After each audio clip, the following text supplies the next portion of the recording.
Berjumpa kembali saudara-saudari dengan saya Rohmadi Mulyono. Pada kali ini saya akan mencoba mendeteksi hubungan pendulum dan air bawah tanah.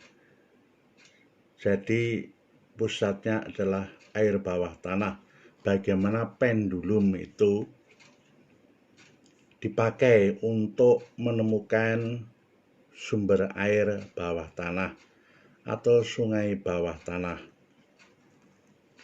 Kita harus membedakan antara air resapan dan air sungai bawah tanah.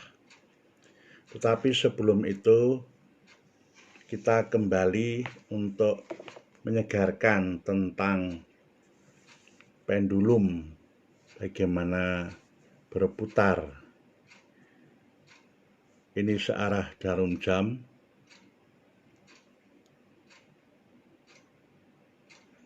Saya berusaha untuk setenang mungkin tangan saya, mungkin agak gerak dikit, tapi inilah ketika konsentrasi kepada lingkaran nomor 1 arah jarum jam.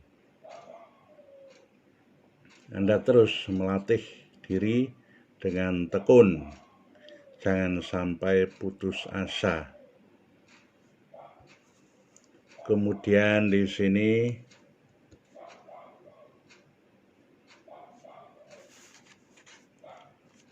nomor 2 arah berlawanan dengan jarum jam.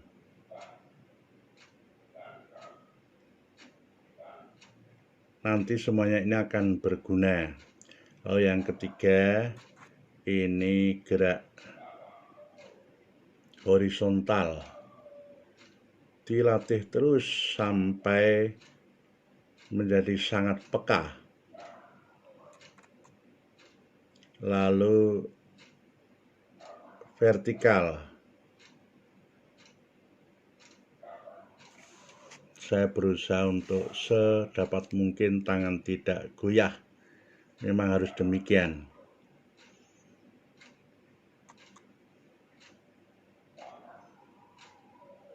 Oke, lagi searah jarum jam.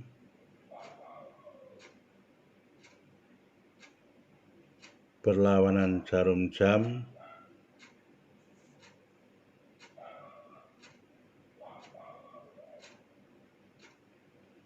Vertikal ke kiri kanan.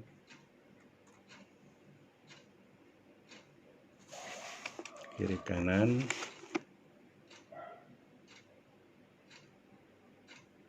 Atas bawah atau horizontal, sekarang vertikal.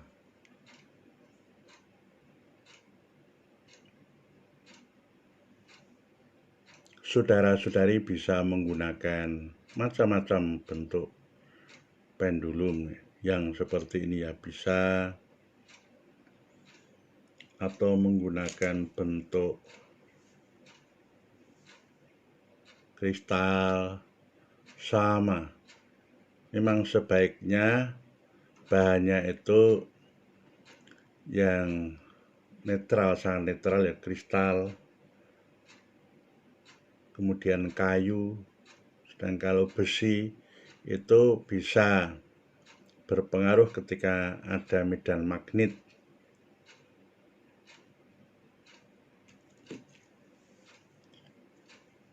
Besi seperti ini pun bisa digunakan. Juga sangat peka. Ini agak berat. Tangannya lama-lama bisa sangat lelah. Tetapi mantap. Meyakinkan. Walaupun sangat dipengaruhi oleh medan magnet. Kalau ada magnet bisa geraknya itu terhambat.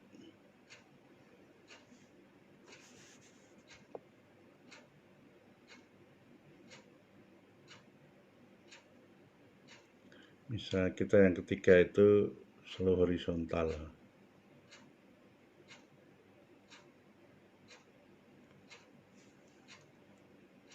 Pendek pun bisa dipegang pendek.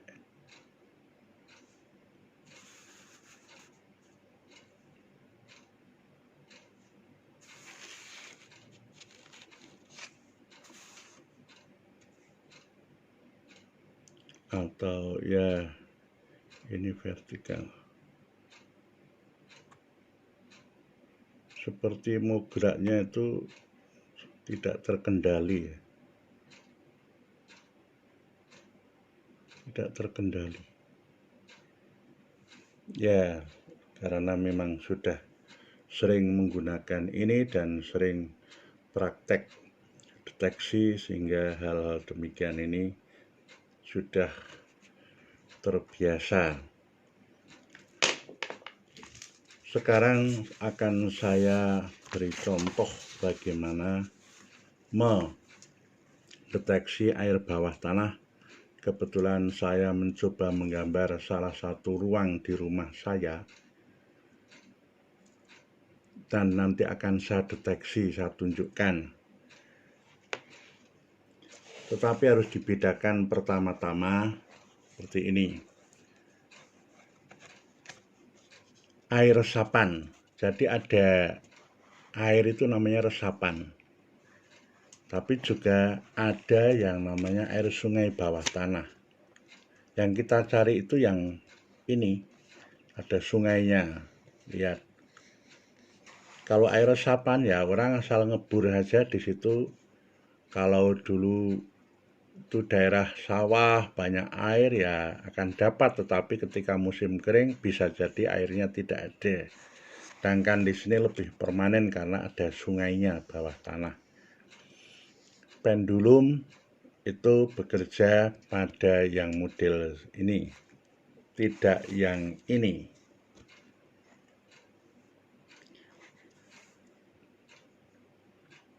Saya akan mulai cek apakah di salah satu kamar rumah saya ini ada sungai bawah tanahnya atau tidak.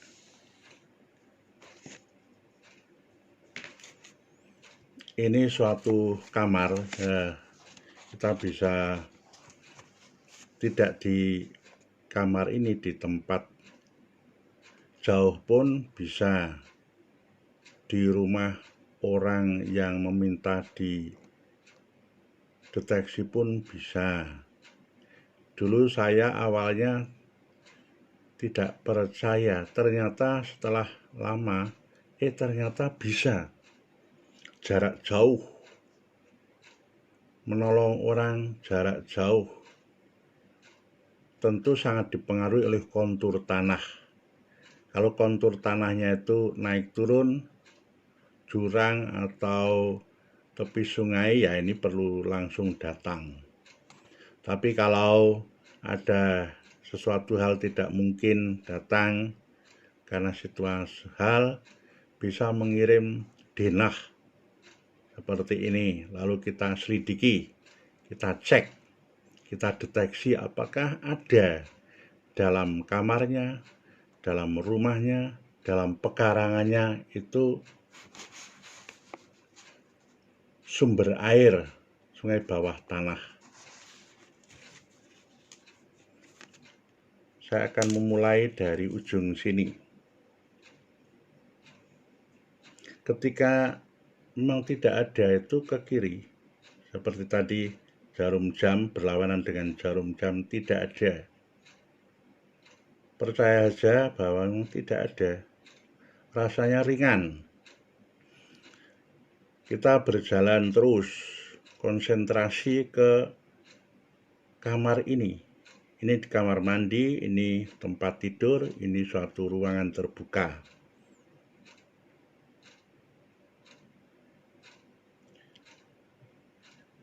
Kita gerakkan tangan kita. Kalau di tempat langsung ya kita berjalan. Tetapi kan yang dikirim ke sini adalah gambarnya, denahnya. Karena tidak mesti kita ini bisa pergi ke rumahnya.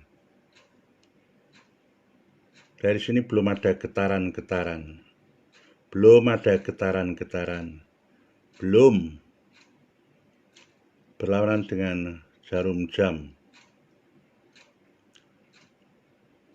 Sampai di sini tuh badan saya agak merinding, agak bergetar ya. Mengapa? Mulai ada, coba bayangkan, ini geraknya sudah lain.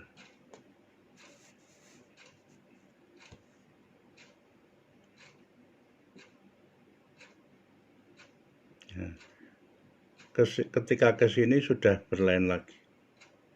Tapi ketika ke sini betul seperti bulu kuduk, badan itu bergetar. Terasa ada sesuatu energi sungai bawah tanah ya. Karena ini konsentrasi untuk mencari bawah tanah. Kita rasakan kalau kembali ke belakang tadi sudah tidak ada. Kita akan ke sini. Pusatnya ketika kita ke bablas ini tidak ada, maka energinya pusatnya di sini. Di sinilah sesuai pengalaman, ketika nanti di Bur itu akan ada sungai bawah tanah. Jalannya, arahnya ini penting inilah, yang tadi ya katakan horizontal atau vertikal. Ini adalah arusnya, arah sungai. Kita tanya aja atau lihat sungai yang umum atau selokan-selokan di daerah itu, airnya kemana? Atau kontur tanah yang lebih rendah kemana? Ini berarti kita garis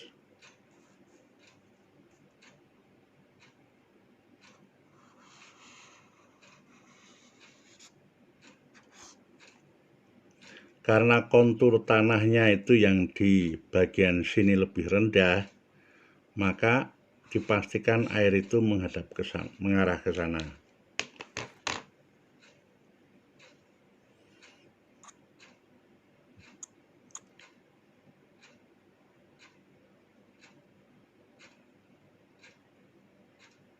Badan saya karena kepekaan menjadi merinding, kulitnya itu ada bintik-bintik ya kecil seperti kalau ada energi, sesuatu energi. Tapi ketika ke sini kembali tidak ada energinya, juga tidak terasa. Dan betul seperti kalau berjalan, misalnya kita berdiri di suatu tempat yang nyata, ini kan hanya gambar, tapi tempat nyata kita berdiri, berjalan lalu nubruk sesuatu, kita nubruk, di sini terasa. Kalau misalnya di sini itu diberi tempat tidur, di sini ada tempat tidur, nah ini nanti akan berpengaruh. Tidurnya tidak nyenyak, bisa mimpi buruk, pada umumnya mimpi buruk dan tidak bisa tidur, lalu badan menjadi meriang. Nah, soal itu nanti dalam video selanjutnya. Kemudian bagaimana kedalamannya, bagaimana bersih atau tidak airnya juga dalam video yang mendatang. Tapi ini memang tujuannya untuk mendeteksi apakah ada sungai bawah tanah.